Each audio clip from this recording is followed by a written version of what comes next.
tal? ¿Qué tal? Bienvenidos a este cuarto episodio de Lo Blanco y Oscuro del Derecho.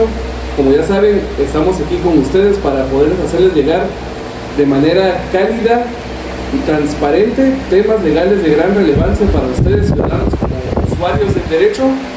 Y bueno, como siempre, estoy aquí su presentador, licenciado Abelardo Parra Figueroa, de Pargón Abogados, y mi amigo José Álvarez Valverde, de su propia firma legal. Hoy vamos a tocar un tema que es muy importante, ya lo habíamos anunciado, que es cancelación de sellos digitales, y para eso tenemos otro gran invitado, el licenciado Alberto Gutiérrez Palacios, que me gustaría obviamente presumirlo antes de darle el uso de la voz, que él está dentro de los 100 mejores abogados fiscalistas a nivel nacional. Le damos la palabra para que se presente, con total confianza, y empezamos. Gracias, estimado Javier, estimado. Pues bueno, es un verdadero privilegio contar con la visita de ustedes, jóvenes entusiastas, abogados brillantes con un futuro prometedor, a quien tengo el gran gusto de conocer ya de algunos ayeres, y me da mucho gusto verlos emprendiendo, capacitándose constantemente. Pues bueno, la verdad es que me honra mucho su visita. Gracias. Y me encanta, ustedes saben, para quienes no me conozcan, pues mi nombre es Alberto Gutiérrez Palacios, soy abogado fiscalista y mi principal función profesional es el patrocinio de la defensa fiscal y corporativa a empresas, principalmente constructoras, que eso no quiere decir que no lleve defensas de otra naturaleza. He defendido infinidad de empresas de otros estilos comerciales, medicina, laboratorios, traileras, importadoras, en fin, y para desarrollar un poquito la función fiscal y hacer que lo poquito que uno sabe llegue a la gente que lo necesita, pues también me dedico a la capacitación fiscal. Pues tengo el honor de la Cámara Mexicana de la Industria de la Construcción, de la CENIC, en varias delegaciones, por supuesto de Aeropuerto, de ser su abogado asesor legal en materia fiscal y corporativa.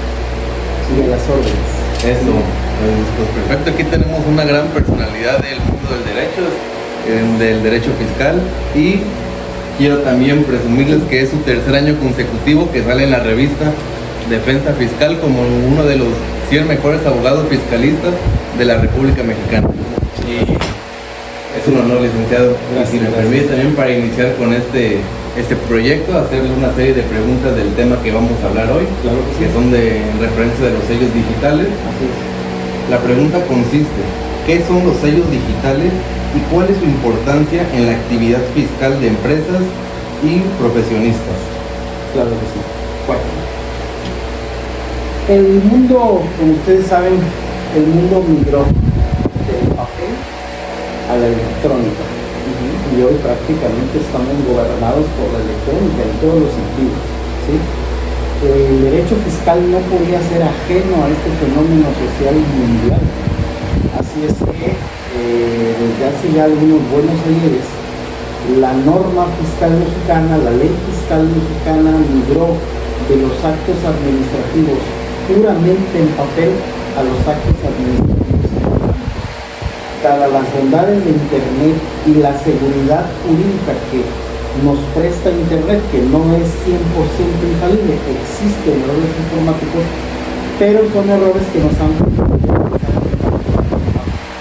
¿Qué es un sello digital? Un sello digital es el certificado que le otorga la autoridad fiscal al contribuyente, que, válgase la redundancia, certifica que el acto jurídico que el contribuyente está celebrando y que se ampara con una factura, efectivamente se trate de ese contribuyente, ¿sí?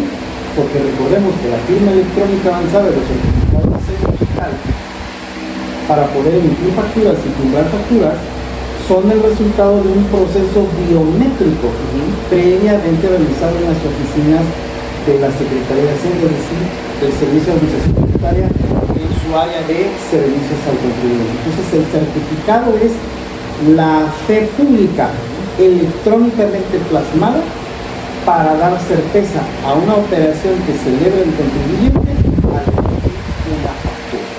Sí, ese tema de hecho es muy relevante. La factura tiene una simbiosis de considerarse como un documento privado pero tiene ciertas particularidades que le dan también esa calidad de instrumento público también, precisamente por las certificaciones.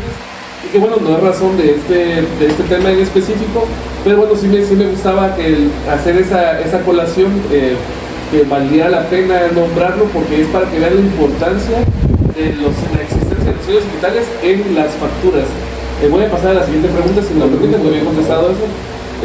¿Cuáles son las razones más comunes por las que el SAT puede cancelar los sellos digitales de un contribuyente? Ok, esta pregunta es importantísima, pero antes de responderla, quisiera decirle a nuestro muy amable auditorio que cuando, lo voy a decir en términos coloquiales para evitar tecnicismos, cuando nos restringen sellos digitales y posteriormente nos cancelan sellos digitales, ya no estamos en condiciones de poder emitir una factura. ¿Sí?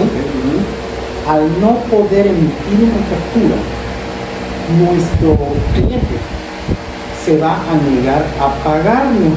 Sí, claro.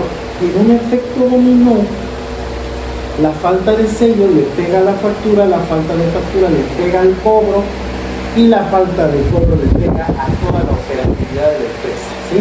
No podemos pagar proveedores, no podemos pagar salarios, no podemos pagar el recibo de luz, no podemos pagar nada. ¿Por qué? Porque si a nosotros no nos pagan, pues ¿cómo vamos a hacer frente a nuestros compromisos? Ahí está la importancia y trascendencia del certificado de sello digital. Entonces, ¿por qué razón puede darse esta situación? Bueno, existen no menos de 220 causales en el Código Fiscal de la Federación que ameritan la restricción temporal de sello digital, y contra la falta de una forma de subsanar correctamente, lo que sigue de la restricción es la cancelación definitiva de ese certificado. ¿Sí? ¿Cuáles son las causas más comunes? La falta de declaraciones y pagos. ¿Sí? Principalmente, recordemos, y para nuestro auditorio que desconozca el tema, que el IVA es un impuesto que nosotros lo cobramos, pero que no es nuestro. Lo cobramos, lo retenemos y se lo pagamos a la Secretaría de Hacienda a través de la Tesorería de la Federación en cada declaración definitiva de IVA que se hace mes con mes, y lo propio con el impuesto a la renta. Cada día 17 de mes tenemos que hacer un entero del impuesto correspondiente. No hacerlo o hacerlo mal motiva, jurídicamente hablando, motiva a hablar de la autoridad para que nos restrinjan sellos digitales, o enterar de menos, o declarar en cero. Ojo, declarar en cero cuando realmente tenemos operaciones y declaramos en cero. Nos estamos metiendo a la boca del lobo. Primero, nos van a observar. Los bancos tienen la obligación, ¿sí?, de informar al SAT sobre las operaciones de todos los contribuyentes. Vamos a empezar a tirar mitos. Se cree en la comunidad no fiscal, no jurídica, que tenemos cuentas fiscales y cuentas no fiscales. Okay. Y que podemos tener nuestro guardadito sin que se dé cuenta el SAT. ¿Sí? Bueno, ese es un mito. Todas las cuentas que pertenezcan al sistema financiero mexicano están por ley obligadas a informar a la Secretaría de Hacienda a través del Servicio de Administración Tributaria los movimientos y las operaciones regulares, sospechosas, relevantes y trascendentes. Y por supuesto en eso entran los ingresos en efectivo no declarados. Y claro que lo hacen, ¿no? O sea, uno piensa que no, pero no pasa nada, pero al final el préstamo, no va a pasar nada, pagar la tarjeta de crédito en efectivo, o sea, todos esos detalles pueden dar lugar a discrepancias del orden fiscal, que comienza la bolita de nieve que se va a convertir en una avalancha si no hacemos las cosas bien. Comienza con una restricción de sellos digitales para, como digo yo coloquialmente, nos bajan el switch, nos cortan la luz y no podemos emitir facturas. Que es una cancelación de un sello digital, es dejarte inválido en tus operaciones de tu Exacto, empresa. es correcto. Te dejan Ahora completamente bien, inválido. Declaraciones y pagos, hacerlo mal, hacerlo extemporáneo, hacerlo declarar en falso, no solamente nos estamos metiendo en un tema fiscal, sino también en un delito por falsedad de declaraciones ante autoridad. Sí, claro. Ahí va la bolita de nieve. Ahí va la bolita de nieve, ya se empieza a hacer una pelotita más grande, ¿sí? Ahora, el domicilio fiscal. Muchas empresas, y por empresas me refiero a la tiendita de la esquina, a una, dicho sea con todo respeto, desde una humilde fonda, taquería, peluquería, donde pegan uñas, no sé cómo se llaman, estéticas, las nails que están de moda, y pestañas y todo cualquier eso, sí. actividad económica que se preste al público es una actividad comercial y como tal ese lugar necesita forzosamente un registro federal de contribuyentes dado de alta a los sistemas del SAT, y ese registro federal de contribuyentes tendrá que reportar operaciones cada mes, ¿sí? A cuenta de las operaciones del año, ¿sí? Entonces, no tener un domicilio fiscal correctamente identificado ante las autoridades fiscales da lugar a que cuando nos vayan a hacer un requerimiento de orden fiscal puedan darnos como no localizados, ¿sí? Y el hecho de que fiscalmente nos den como no localizados tiene un efecto inmediato y es la restricción de certificado de signo digital. Y van a decir ustedes, pero ¿cómo me van a dar por no localizado si aquí estoy? ¿Sí? Me toca si voy a salir. Sí, claro. Pero el fiscal se cuece aparte al mundo civil, al mundo mercantil. Resulta que el Código Fiscal de la Federación dice, no basta con que tú estés en el domicilio fiscal, sino que además debes cumplir con los requisitos que establece el Código Fiscal de la Federación en su artículo 10, que son 5, ¿sí? Entonces, si no reúnen los requisitos a los que se refiere el Código Fiscal de la Federación, te van a dar por no localizado con todo que seas tú el que recibe al notificador, al verificador o al ejecutor, ¿sí? Te van a dar como no localizado. Por más absurdo que resulte a la lógica más elemental, fiscalmente nos van a dar como no localizado. Y lo primero que hace el fisco es, te bajo el switch y ahora ya no vas a poder facturar. ¿Hasta qué? Hasta que vengas y me aclares declaraciones, pagos, diferencias, domicilio fiscal, etcétera, etcétera, ¿sí?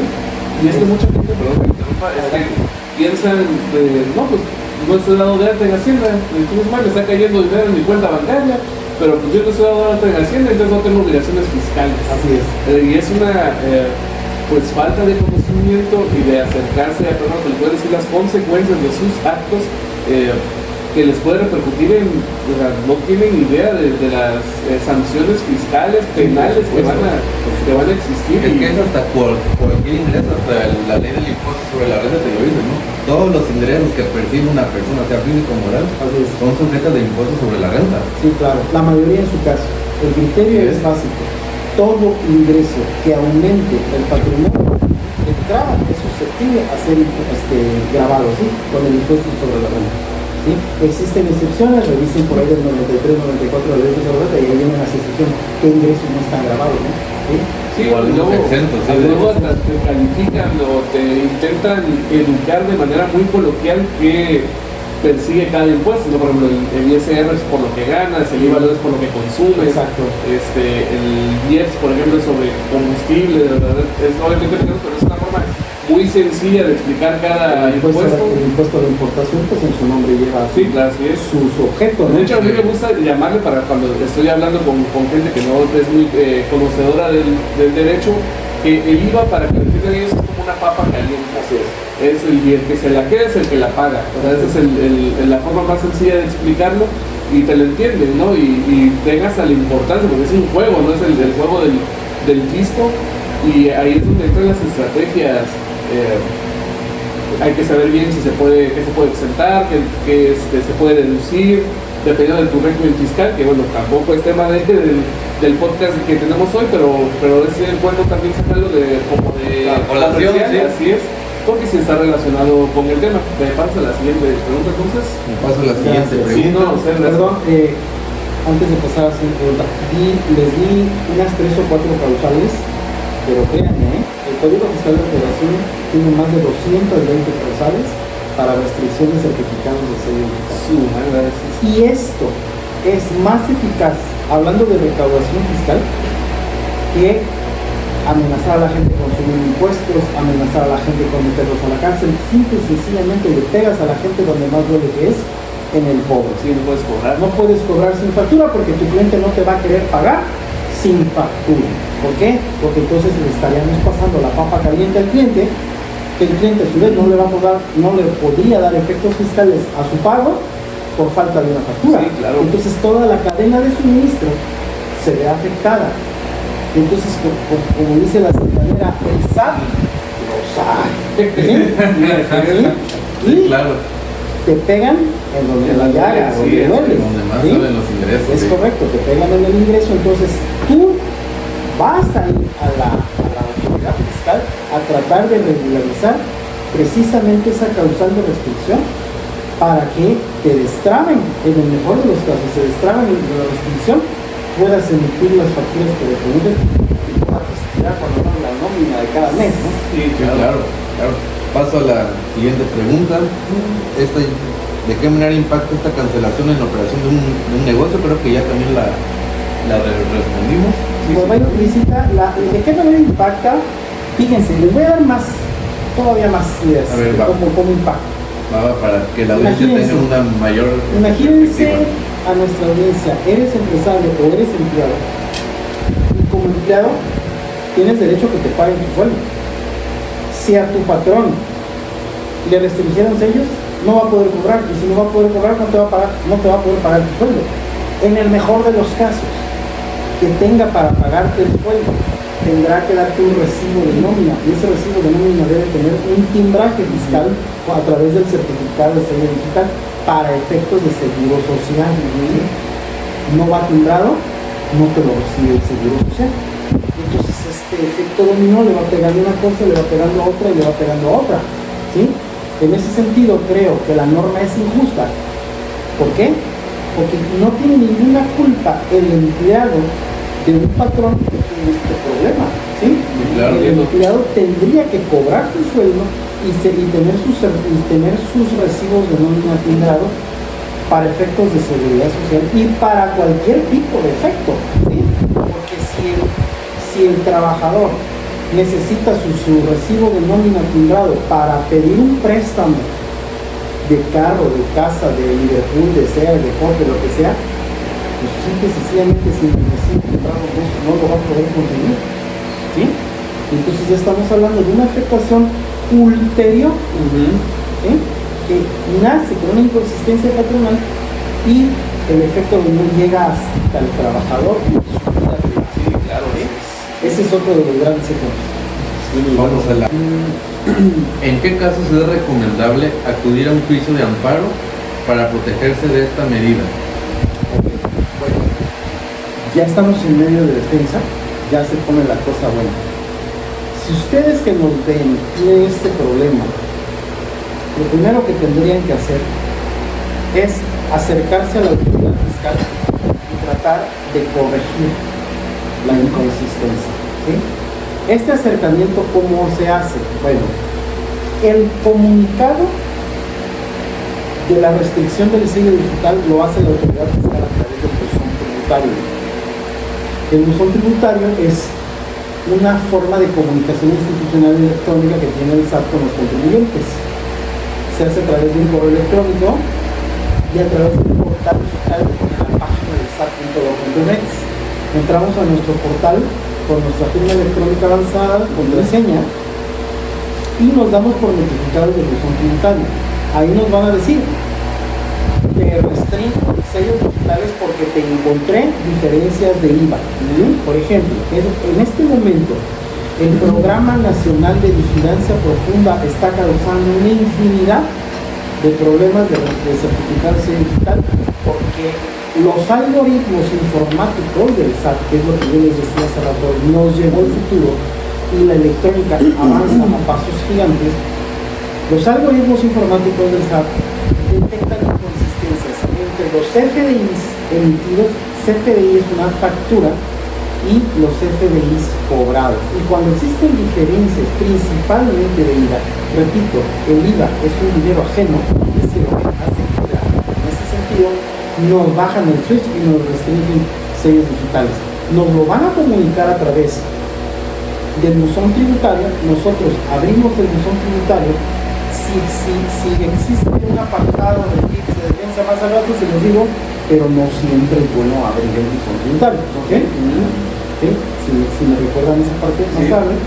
Abrimos el buzón tributario, nos enteramos del contenido del acto de autoridad y vemos que el acto de autoridad normalmente lo emite la Administración Local Desconcentrada de Recaudación, en donde nos hace un informe pormenorizado de cuáles son las inconsistencias y las diferencias que encontraron y las razones por las cuales no hacemos.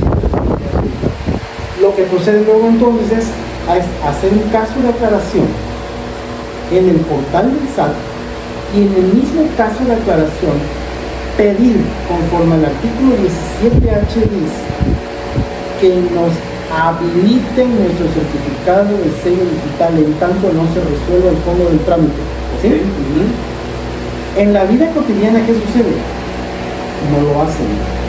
Nosotros presentamos nuestro caso de aclaración y la ley es muy textual al decir que al día siguiente se tiene que levantar la restricción en tanto el contribuyente, para que el contribuyente pueda operar, para que no se frene la operación y a su vez el SAT tenga 5 días o 5 días de prórroga, 10 días para resolver el fondo del asunto y levantar en definitiva la restricción o cancelarla. Primera etapa de restricción, segunda etapa cancelación. ¿Sí? Así es como nosotros lo tendríamos que abordar. Repito, el SAT no siempre nos levanta la restricción con todo y que se lo pidamos fundada y motivadamente en nuestro caso de aclaración. Entonces me preguntas, ¿qué hacemos? ¿Okay? El medio de defensa dispuesto para esto es el curso de amparo indirecto, que se promueve ante un juzgado de distrito del Poder Judicial de la Federación. O sea, de paso, los señores estaban en paro, 2 meses de vacaciones pagadas. Sí, así es. Y para ellos los únicos casos urgentes eran detenciones penales. Imagínense. Un poquito bastante, pero sí, técnicamente era eso. Imagínense una restricción de sello digital, no es un caso urgente, y tenemos a nuestros empleados sin cobrar su quincena. ¿Y de qué comen? ¿Sí? Tendríamos que no proyectaron hasta allá cuando decidieron su catálogo de cada Es correcto. Y aparte para la recaudación también. Así es. Sí, no, y nos dejan a todos pues cruzados de mano. Claro, y a quién le pedimos amparo, ni modo que le demos el chapulín colorado. Oye, pero si el encargado de defenderme no quiere trabajar. Sí, luego no vamos a poder contar, nos vamos a ver como ahorita fue chiste y fue anécdota. Fue chiste y fue anécdota, es correcto. Tras poco más de 2 meses, afortunadamente el sentido oficial que es el que pertenecemos aquí en Veracruz, acá estos señores ya levantaron su berrinche, ya levantaron su paro, ya están trabajando, y si estamos en condición, si nos encontramos en esta situación, acudimos al amparo directo y lo vamos a hacer dentro de los 15 días siguientes a la que se configura el levantamiento del certificado de sello digital. Es decir, yo presento mi caso de declaración hoy martes, mañana miércoles. Me tendrían, por Ministerio de Ley, me tendrían que subir los sellos digitales, y si no lo hacen, el jueves sería mi día 1 de los 15 de establece la línea amparo para promover el juicio de amparo indirecto ante un juzgado distrito en materia administrativa. Por supuesto, dada la complejidad del tema, tiene que ser a través de un abogado especialista en materia tributaria. Correcto, eso es importantísimo, ¿no? Así es. No confíes en tu puedas, no, tampoco hay que desprestigiar a la profesión, no, pero no confíes en tu contador para atender temas fiscales que son legales, estrictamente legales, y tampoco confíes en tu abogado de asuntos comunes, de asuntos comunes, el que te lleva cobranzas, el que te lleva arrendamientos, el que te lleva, o sea, tu brother, ¿no?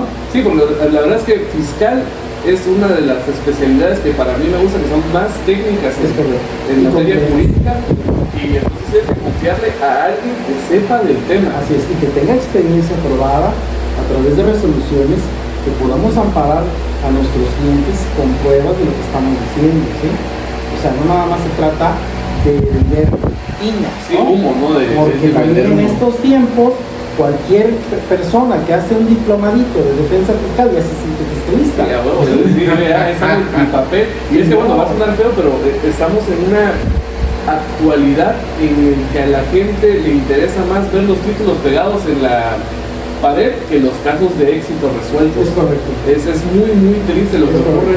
Y luego ni siquiera van a los cursos, nada más esperan, pasan lista de asistencia, dicen que van por el y papelito. van por el papel.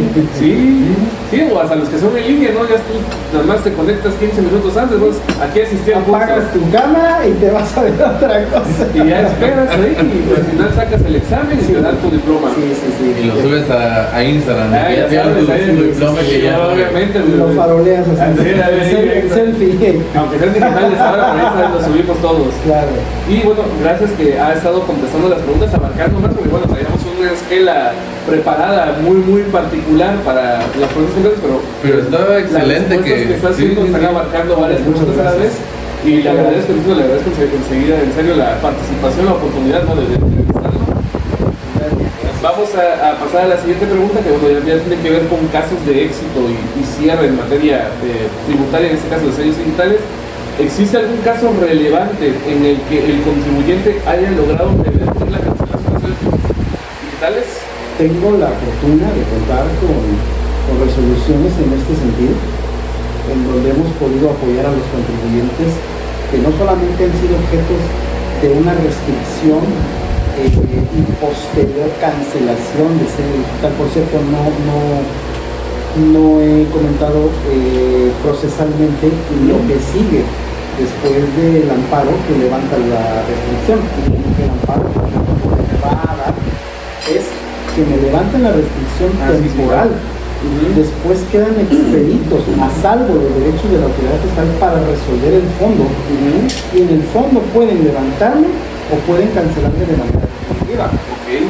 Y cuando ya tenemos una cancelación de manera definitiva, quisiera no ser muy técnico, pero existe algo que todos los abogados sabemos, que es el principio de definitividad para poder atacar un acto de autoridad. Claro, no es otra cosa más que esperar el momento dispuesto en la ley para poder subirme al ring, ponerme los guantes y a ver de cómo nos toca con el SAT, ¿sí? Ese momento de definitividad se va a dar hasta que el SAT resuelva el fondo de mi caso de aclaración y me diga no te asiste la razón de manera fundada y motivada. Recuerden, ¿sí? El acto que no está fundado y motivado se cae. Entonces nosotros acudimos al juicio contencioso administrativo, ya no al juicio de amparo, ¿sí? ¿Por qué? Porque resulta que existe una ley particular que regula este procedimiento de manera particular, y entonces por principio de definitividad primero tendríamos que agotar este recurso ordinario en la ley federal del procedimiento contencioso administrativo, obtener una resolución, en este caso sería una sentencia, y contra la sentencia, si es favorable a nuestros intereses, abrimos la de champaña y se acabó. Pero si no es favorable a nuestros intereses, tenemos entonces el juicio de amparo directo. Ya no sería indirecto, ya sería directo. Ya no sería ante un juez de distrito, sino ante un tribunal colegiado de circuito en materia administrativa. Entonces se me equivoqué, afortunadamente. Así es. Entonces, en ese orden, nosotros es como planteamos la defensa. ¿De acuerdo? Ahorita, me hablaban de casos de éxito. Hay algo que está ocurriendo, que es de especial relevancia. En un verdadero abuso, considero yo abuso grosero por parte del SAT, resulta que no solamente nos restringen certificados de sello digital, sino que además nos inhabilitan la fiel. A la mano, ok. Entonces, si nos inhabilitan la fiel, sin que medie un acto de autoridad que fundada y motivadamente me restringe ese derecho constitucionalmente protegido, lo que tengo que hacer es acudir al juicio de amparo. ¿Cuál? El indirecto, ¿sí? ¿Por qué? Porque ahora, ¿cómo voy a cumplir con mis obligaciones fiscales si no puedo entrar al portal? Imagínate, ¿cómo voy a regularizarme? No sé ¿Cómo? qué me O sea, ¿qué sinsentido es que me castigue el fisco con mis certificados de sello digital, pero que a la vez yo no pueda corregirme? Es un verdadero sinsentido. Bueno, eso está ocurriendo en este instante a nivel nacional, y de este tema ya tengo por ahí de 3 3 amparos en ese sentido, ¿sí? En donde en la vía de amparo pido que fundada y motivadamente se me dé a conocer el acto por medio del cual me restringieron la firma electrónica y a su vez que se me levante la restricción de certificado digital. Todo van de misma parte. Y se desarrollan ahí los conceptos de violación, por eso hablábamos hace un momento que es un tema de alta especialización fiscal y procesal, y pues bueno, normalmente se consiguen las suspensiones y podemos hacer que nuestros clientes puedan acceder tanto a su firma electrónica como a su sello digital para poder emitir las facturas que tengan pendientes y de esa forma cobrar y de esa forma hacer frente a los pagos. Obviamente se decide mucho de su magia, y bueno, era una pregunta que está estrictamente relacionada con eso. ¿Cuál cree que haya sido el punto clave de la concesión del amparo? ¿Es específicamente la cuestión de la fundamentación de información? Es la ausencia. El punto clave en el amparo es configurar la ausencia del acto administrativo por medio del cual la autoridad fiscal me baja el derecho sin decirle por qué, de manera fundada y motivada a través de un acto de autoridad y suscrito por una autoridad competente, ¿sí? Okay. Que funde y motive la causa legal del procedimiento, ¿de acuerdo? Claro, sí. Ante la ausencia de ese acto de autoridad que vulnera mis derechos humanos más fundamentales, recuerden que pagar impuestos es un derecho humano contenido en la propia Constitución, en su artículo 31, fracción 4. Que si bien es cierto, es una obligación. Si bien es cierto, es una obligación, también tenemos derechos fiscales. Ejemplo, pedir una devolución de IVA. ¿Sí? Es nuestro derecho. ¿Y cómo vamos a poder acceder a una pedir una devolución de IVA? Si nos bajan los certificados digital, ok, de acuerdo. Déjame aclarar. Oye, pero no, tampoco te dejo aclarar porque tu fiel está inactiva. Pues de qué se trata, ¿sí? ¿Y por qué crees que lo hagan? Es de que, oye, acércate físicamente a... La razón de tal agresividad completamente injustificada es que el contribuyente se acerque a la autoridad fiscal para que sea el propio contribuyente quien destrabe el problema. ¿Cuál era la política recaudatoria en el sexenio anterior? El fisco mandaba a sus soldados a auditarte. Sí, así es. Y entonces dijeron, ¿para qué? Mejor le bajamos el switch y el contribuyente solito va a venir a autocorregir. Sí, claro. En un verdadero abuso. Sí, pero pues de mientras, ¿no? Ya te tengo. Porque voy a decir un tecnicismo. La determinación y cobro de impuestos tiene que ser a través de un proceso de auditoría. Sí, claro. Y hablando de restricción de sello digital, no hay ninguna auditoría. Te bajan los sellos por capricho, ¿sí? Y te dicen, no pagaste esto, pagaste de menos aquello, se te olvidó que... Oye, espérame, pero tú estás recaudación, que tu fin último, de acuerdo al reglamento interior del SAT, tu fin último es recaudar, estás haciendo una mini auditoría express sin tener facultades para eso y procede el amparo por incompetencia de la autoridad. Así es. ¿Sí? Ahí va otro garbanzo de digamos que están irrumpiendo en facultades. Así es. Yo tengo la costumbre, bien, mal, yo que sé, de no guardarme nada. Yo comparto, bendito Dios, lo poco que sé, para que toda la gente pueda tener una idea clara de cuál es la ruta correcta para hacerlo. Si lo hacen todos los que nos puedan ver, si lo hacen por sus medios o por medio de los presentes, lo que importa es que resuelvan sus situaciones. Así es. A ver, pasamos a la siguiente pregunta. ¿Qué pueden esperar los contribuyentes en el futuro ante la digitalización del SAT y el control fiscal? De acuerdo. Bueno, con la adición de la fracción novena del artículo 42 del Código Fiscal, nacen las auditorías electrónicas. ¿Sí? El SAT, en su búsqueda implacable, como dice la película, en su búsqueda implacable de recaudar más con menos esfuerzo, sí, claro, están dejando de lado la visita domiciliaria, la revisión de gabinete y se están enfocando cada vez más a la auditoría electrónica. que no es otra cosa que nos llega por buzón tributario un acto de autoridad que dice de manera a priori, es decir, de manera temporal, que nosotros debemos tal o cual cantidad porque calculamos mal nuestras operaciones. Okay. Y ya viene un precrédito, eso es lo que Sí, claro, así es, sí.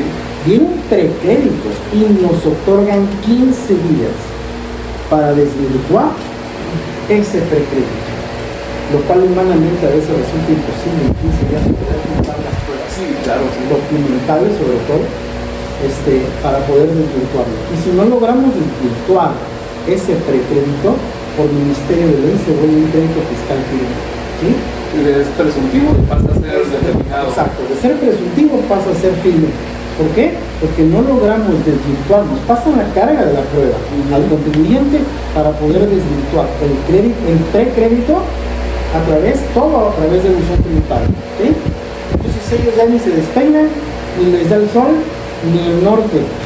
Y bueno, sin generar mucha controversia y obviamente sin politizar para nada el canal, yo siempre he estado muy a favor de que, yo sé que es muy agresivo todo, pero tengo que aplaudir la evolución que tuvo la política fiscal en el sexenio pasado y en porque está sabiendo cómo enterrarle el diente al contribuyente. Bueno, eso pues te duele a ti, bueno, nos sirve a nosotros como abogados, bueno, que es fiscalista precisamente, nosotros que nos dedicamos a la defensa de los intereses de los ciudadanos, pero lo cierto es que, y hay que reconocerlo, ¿no? Es una política agresiva, audaz, pero efectiva, y están logrando recaudar lana de donde sea para... Digo, ya que para dónde va y los programas sociales, bueno, ya es otra cosa. El gasto es otro tema. Pero la cuestión del ingreso fiscal, para mí, de manera particular, ha sido una chulada y es un genio el que se ha metido estas... La verdad que sí, yo no he hablado mucho de mi persona, pero en mis años pasados fui abogado de la Administración General Jurídica y de la Administración General de Recaudación, de la Administración General Jurídica de Auditoría del SAT, en las oficinas centrales en la Ciudad de México. Entonces les conozco las figuras. Lo que les puedo decir es que yo estoy, ahora que me toca estar del otro lado, defendiendo a los contribuyentes, lo que antaño hacía era defender al propio fisco federal, ahora me toca defender a los contribuyentes, en donde creo que me siento mucho más cómodo, más abogado, más libre técnicamente de hacerlo. Es que estoy de acuerdo con todas las políticas de fiscalización modernas que aumentaron en el sexenio pasado, 1.5 billones de pesos aumentaron la recaudación, ¿sí? Y por sus programas sociales, sin entrar en politiquería, sí, claro, sin entrar en politiquería, los programas sociales que comprometen muchísimo el gasto público, los aeropuertos, el Tren Maya y demás cosas, se pudieron sufragar porque se hizo que pagaran los que antes no pagaban. Se eleva a rango constitucional la figura de la prohibición de la condonación de impuestos. También. Y en lugar, como lo dije hace rato, en lugar de asustar al contribuyente con el petate de muerte, con la cárcel, en lugar de aumentar las tasas del impuesto, mejor ellos lo que hacen es nos fiscalizan vía remota a través de estas herramientas como es el buzón tributario, la restricción de certificados tributarios, y nosotros mismos vamos y entregamos todo el paquete, ¿sí? Ahí desnudamos el alma y pedimos perdón por los próximos 20 años para que nos dejen seguir trabajando. Y sí, claro. Y bueno, ya para terminar, porque yo creo que abarcamos todas las preguntas que teníamos contempladas para usted, ¿nos podría contar un poco más de su persona para el público, para que lo conozca? Y bueno, y obviamente también, igual, para cuando vaya a concluir, una pregunta hacia el público: ¿a dónde pueden ellos acercarse para poder defender la Profedet como defensa del contribuyente, la Prodecon como defensa del contribuyente, o un abogado especialista privado en materia fiscal? ¿Cuáles son los beneficios, los pros? Y en dado caso, bueno, si usted considera igual dar sus datos de localización para que lo puedan contactar. Será un placer, gracias. Hablando un poco de mi persona, pues soy orgullosamente jarocho, nacido en el puerto de Veracruz, donde tuve el privilegio de terminar mis estudios de licenciatura en Jalapa. Posteriormente me fui a trabajar a la Administración General de Recaudación de la Secretaría de Hacienda de la Ciudad de México. Allá estuve 10 años y desde el año 2010 a la fecha me separé de la Secretaría de Hacienda con la única finalidad de emprender mi propia firma legal. He tenido el gusto de compartir con ustedes el salón de clases. He tenido el gusto de compartir con muchas personas la capacitación fiscal en materia de defensa a nivel nacional. He tenido el gusto y tengo el gusto de ser capacitador a nivel nacional de temas de defensa fiscal y corporativa en varias cámaras empresariales, principalmente la Cámara Nacional de la Industria de Construcción. Y en lo personal, pues que les digo, soy un hombre que ama el deporte, el tenis es mi vida, la raqueta es mi vida. Es un vicio, no tomo, no fumo, pero algún vicio debería tener, y creo que es el café y la raqueta, ¿sí? Entonces, pues grosso modo, ese es un pasaje de mi existencia. Y está su casa. Gracias. Está completamente abierta para ustedes con todo gusto. Gracias. En esta plática y en cualquiera. Y pues bueno, mis medios de contacto los dejo con ustedes. Quien disponga alguna asesoría, alguna orientación, algún patrocinio jurídico, los pueden contactar a ustedes. Gracias. Y nosotros haríamos la asignación. De todas maneras, dejo mi número telefónico 2291 2504 06, ¿sí? Repito, 2291 250406, y en el correo electrónico defensa.fiscal.agp, que son mis iniciales, @icloud.com, que es el correo de Apple, ¿sí? Y pues a través de ustedes, quien disponga de relación. Perfecto, pues agradezco mucho esta plática tan amena que tuvimos, la conversación y también el cafecito, y pues estar platicando con una excelente persona y sobre todo excelente profesionista también. Y pues agradezco también a la audiencia por tomarse el tiempo de ver este podcast, y cualquier duda, cualquier comentario, no duden en acercarse con nosotros, y con muchísimo gusto también estamos para atenderlos.